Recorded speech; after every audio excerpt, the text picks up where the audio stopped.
So this is how I worked it in. At this point I was still doing content reduction, and this is a really toxic glaze everybody loves, manganese, phenol manganese. It's so beautiful. It looked kind of like a leather bag or a rusty thing. It's hard to tell.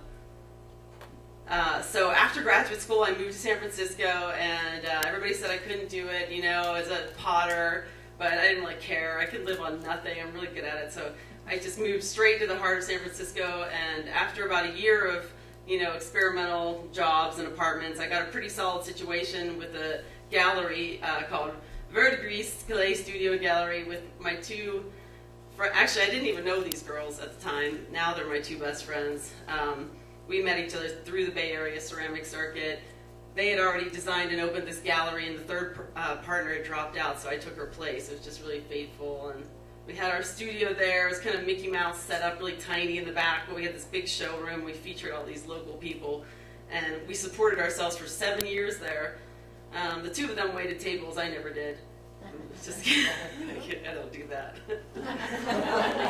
I had a great time though. I mean, I studied belly dance, I walked the city. I didn't have nearly as many orders to fill or shows to do. I mean, I was just out of graduate school, so I had a really good time. And then I learned the sort of ins and outs of being a potter. I made a lot of production wear in the sense of, I called myself a studio potter at the time, but I made these smaller scale pieces. So that was the creamer from my crazy iron sugar and creamer set, and I just had to make the sugar bowl that was a little more, you know, affordable. And I'd try things like this, but no one would want the tea box, even though it was this gorgeous brick clay, you know, unfired, and Garth Clark bought one, but nobody else wanted one. I made, you know, I dressed them up with curlicues and wedding wear, and, you know, I made something actually that's in a cathedral in San Francisco that they use for baptisms and Easter Sunday services, which is pretty cool. They've been blessed. They're now sacred pots, so, you know, that kind of stuff's kind of cool. So I had a lot of years as a potter, and I made a lot of just gift items. I wanted to do an experiment with color at this point because I came from the East Coast originally, Pittsburgh, and everything was a little bit monochromatic in the way of ceramic art there. So in San Francisco, I had to face up to the fact that there was this whole funk art history, and, you know, like the painted lady houses, and color was really just kind of blowing my mind, and my work was fading into the background. So this was a show that went up in this amazing bookstore that's just a used bookstore that's really old, historic, kind of dingy place, and this artist arranged all the books by color, and they sold more that month than they had in their history, they said, which I thought was kind of cool. But they said, of course, putting them back was like the biggest nightmare imaginable. These are just some test tiles I did after thinking about color. For me, this was a big change in my work to make colorful work. I was always into just kind of whites and stuff. But I went to Kansas City Art Institute, took a teaching job in 2007, left my dear girlfriends in our business, and the building we were in sold, and they sort of kicked us out at the same time. So it was one of those 7-year kind of cycles, just kind of ended. I moved on, I got this job. I was kind of miserable. So I tried to make a lot of colorful stuff, and, you know, I hung out with the students in Kansas City a lot, and then I finally quit the job and left and came back to the Bay Area.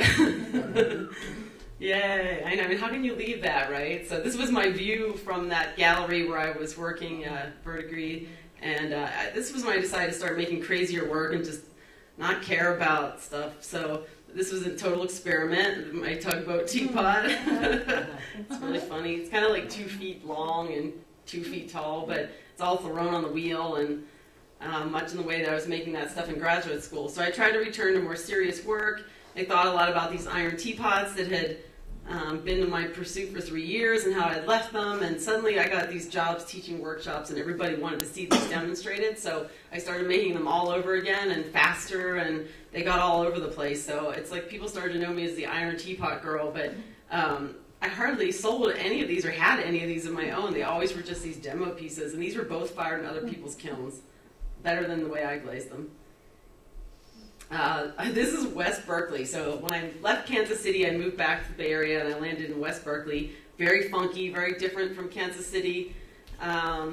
I ride a cruiser bicycle a mile between my house and my studio every day, so it's a pretty laid-back lifestyle. I wear flip-flops everywhere I go, which is why Terry had to correct me on the first day, no open-toe shoes in the ceramic studio.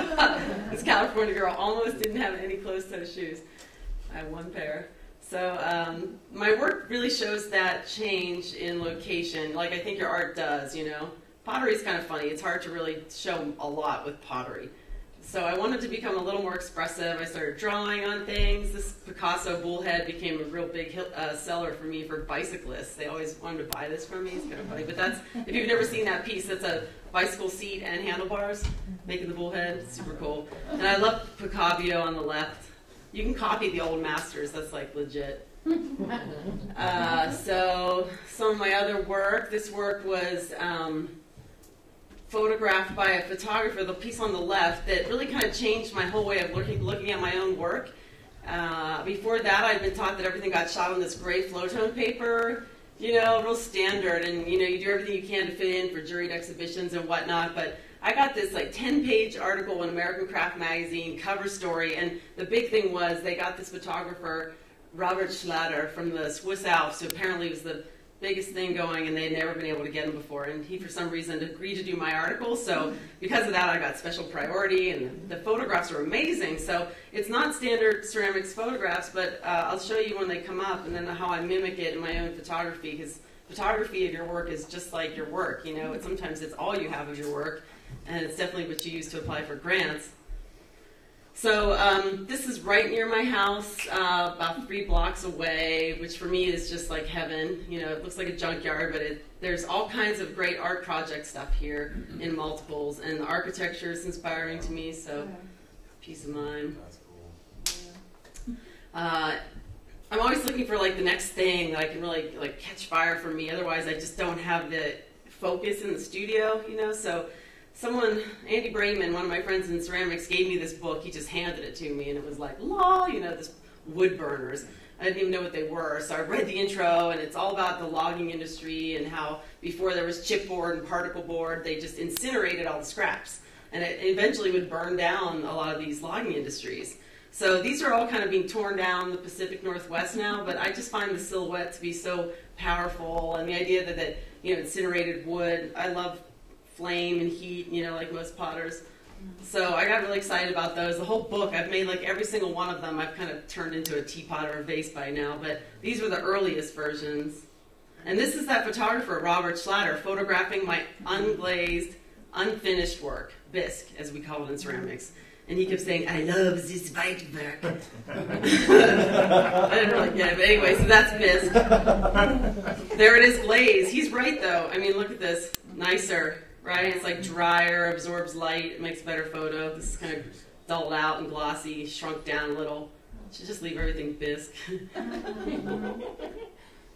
I don't know, I just play around a lot with the ideas. I don't like those contemporary incinerators as much, and I didn't really like that one as much, but these really I was jazzed about, so that's kind of like how I do the translation. I don't really work so well. I was a horrible painter because I couldn't look at a big outdoor place and try to narrow it down to one image, and I'm the same way when I look at something in 3 dimensions. It's overwhelming to translate, but if I look at it as a flat photo, then I can, you know, rearrange the abstract it a little bit and then build it out, so I get to make it up and fill in the blanks myself and take some liberties. And I did this kind of antiquing surface with a oxide rub and try to keep it simple, thinking of that photographer guy and the whiteware stuff. It's hard to leave stuff white though, you know. I don't know if you guys agree, but leaving things white for me is a real challenge, or making them white, whatever you want to say. So here's some more crazy pieces. I made these for Leslie Farron for a Farron Gallery in Pittsfield, Massachusetts for my first big solo show with her, and I sold almost all of them, so that was really exciting.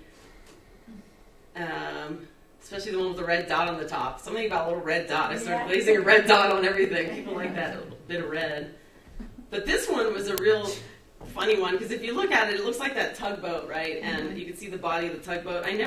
It's like my method of building just comes along for the ride through everything I do, and so there's all this overlap. So it's that same iron teapot building method, tugboat teapot, all those ridiculous layers. And I built this because Leslie Farron challenged me to make something that was historically based, bring a little more content into my work. So this was about Pittsfield, Massachusetts. This is the biggest transformer GE ever tested. That's just one transformer there. And so I call this the transformer teapot, and it has the lid that comes off and the spout. So the lid's in the middle. I just saw it right away, right? Can't you see it in the transformer? It looks like a teapot, right?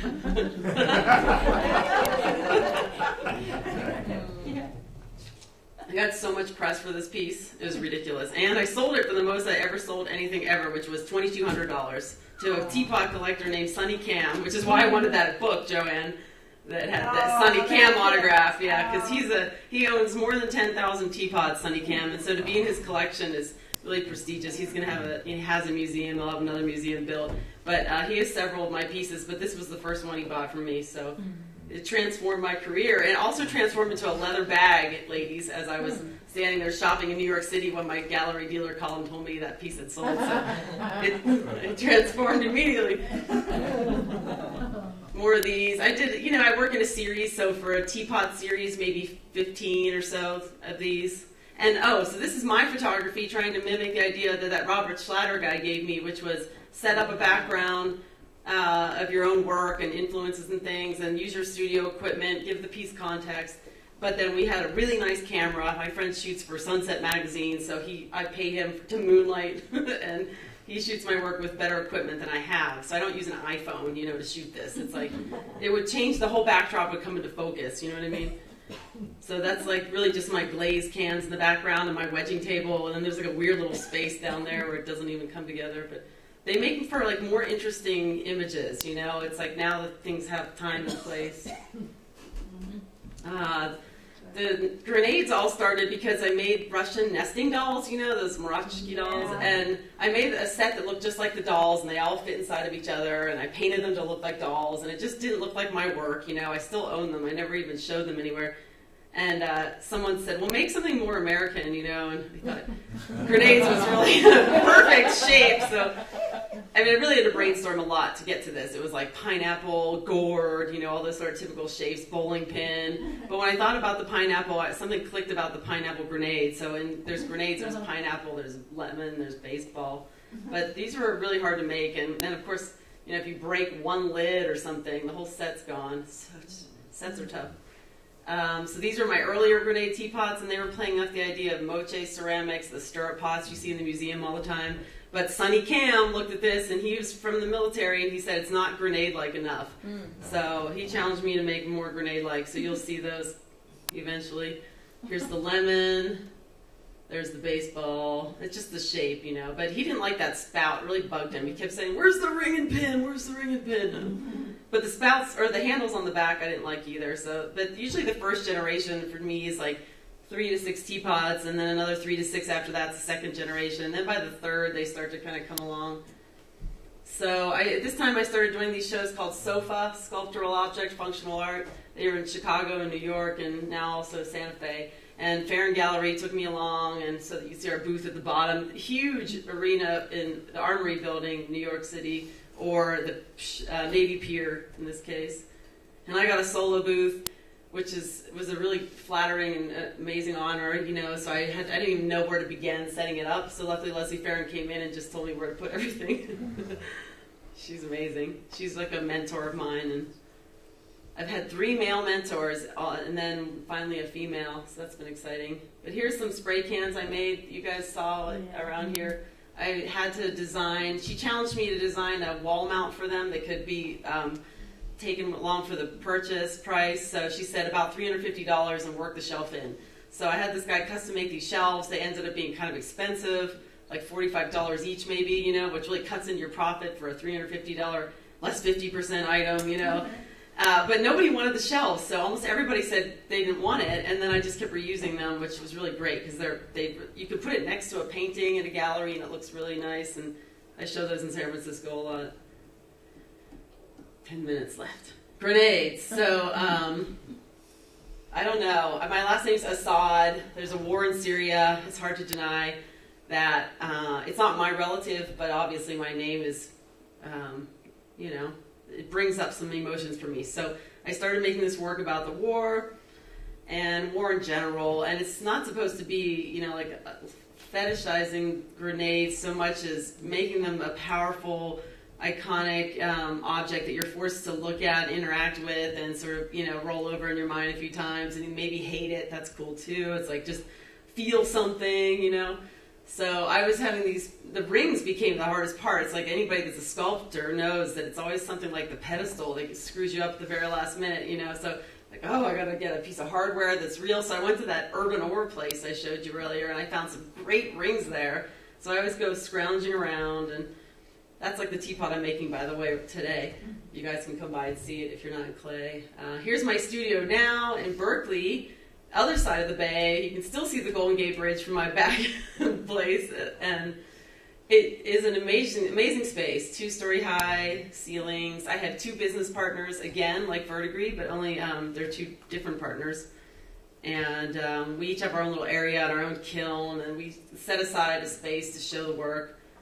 It used to have a free wall, which was amazing. And my studio mate, Josie, used to own the building at this time. So she let these guys come and paint all the time. And they just did these fantastic pieces that really started to influence my own work. That's the back of our building now, because they had rolled over the whole building. But they fenced off the building from the track. So these guys approach it from the back side, and they tag it all up again. But it got me thinking about spray can as like the sign of the artist. You know, it used to be the paintbrush in my mind. You see, represents the artist, or a pencil, a writer, a pen, a feather, or whatever. This to me now is also the artist. It's contemporary, outdoor, you know, urban art. So I made those sort of precious, you know, and I threw them all on the wheel rather than cast them, just because it's more my own touch. That's probably the best way to say it. Here's my new collaborative partner, Jessica Hess. I was introduced to her by Leslie Farron, who just has an amazing resource of artists that she likes to kind of put together in the petri dish. So Jess and I started working together, and she paints with acrylic on my work. I mean, we could be doing underglaze and firing it on, but we just decided to go directly to what she was most familiar with, which is paint. And so we also tried to photograph them in context. So she shot these laying on her stomach in the pea-covered streets of San Francisco. I don't know, like 100-degree day. Some of these really rare days of heat there, but it stunk.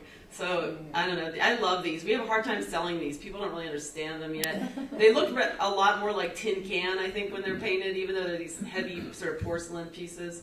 I threw them all. We conceived of a triptych together. And you can like spin them all around and, you know, have a movable piece of art. They're really great. They're very expensive, though, I'll be honest, because, you know, we have to split the commission, and our gallery dealers are always fighting. But we just love it. Every time we get together, we walk the tracks or whatever, and she takes photos. Her paintings are more like what you're looking at as the canvas there. She does documentary-style work about urban art. She photographs it, collages some of them together, but she paints with like a zero brush, you know, this like incredible detail.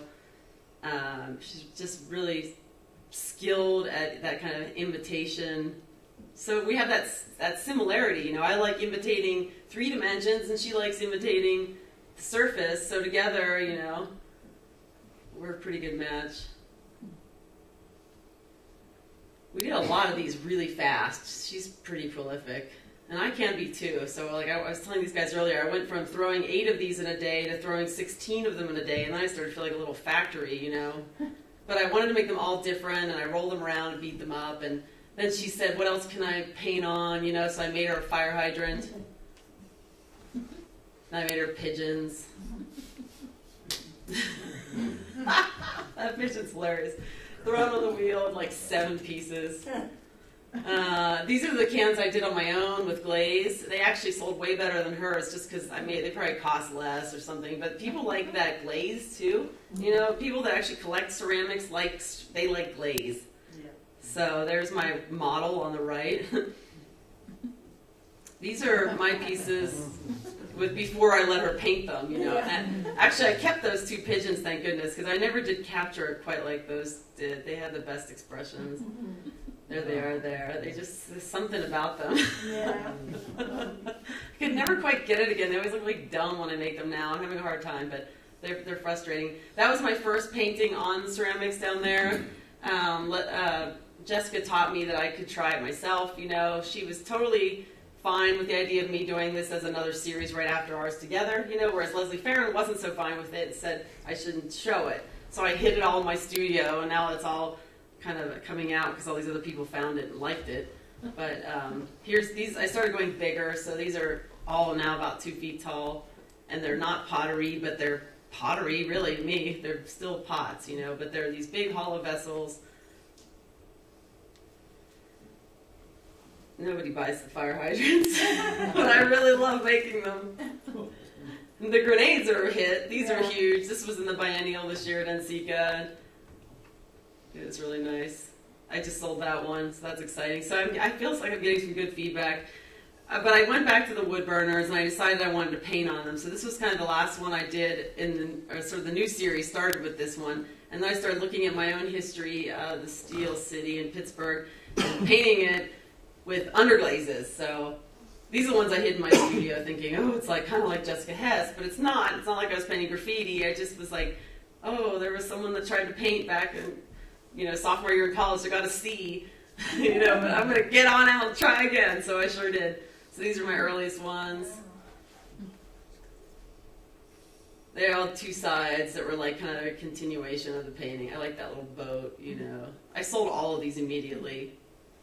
These are my newer ones. So this is like my last sort of series for the newest work, which I don't have finished yet. But Crash of the Hindenburg, or the Hindenburg disaster, and Scene of a Skirmish. I'm just kind of fascinated right now by history more than I ever have been in my life. I'm reading about all the wars and tragedies, and human failure is something that's always fascinated me. So that's why my title of my lecture was Forward and Back. It's about the idea of progress and failure. So the Hindenburg is just so heart-wrenching. Even not that, only 33 people died or something, 35 people out of 100. But still, it was more that we all saw it sort of, the footage, all the rest of your lives, this is going to go by us, where it's, you know, this amazing vessel that just suddenly blows up and burns in 30 seconds, you know. So I looked at the Syrian war really closely, and I did a really specific series, Aleppo, Amsnot bombs. And then I had a gallery that I won't talk about too much just tell me they wanted it to be more about peace. And I said, how can you make a series about peace when war, that's the best I can do. You know, this is trying to be about peace.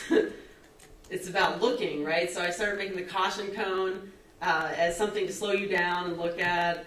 That's about the helicopters that Russia denies loaning, you know, chemical warfare. On a less serious note, and I'm almost done. I know I'm going to be cut off in 30 seconds by nobody, but 5 minutes. So this is a project I've been a part of for 12 years now. My friend Allegheny Meadows converted an Airstream into an art gallery, and you know, it's again about an icon of America and about bringing pottery to the people in a way that's unintimidating and not a white box. You know, it's like a kitchen. The spin-off is the library. For 12 years, this gallery has been a huge hit, and people said, what else can you do? So we made a lending library to teach people about the value of a handmade cup and why they cost so much. And everybody that borrows it gets it for free for a week. They just have to submit some image or a poem or a piece of music that expresses how they felt using that. And it's amazing. We have it all archived, and it's like right down to all the cracking and breaking. All of it's been saved. Mostly it's just fun. There's me and Lorna Mead and Stephen Colby. Everywhere we drive, we encounter like at least 10 other Airstreams. That's just a parking lot we found. And that's it. So thanks so much, everybody.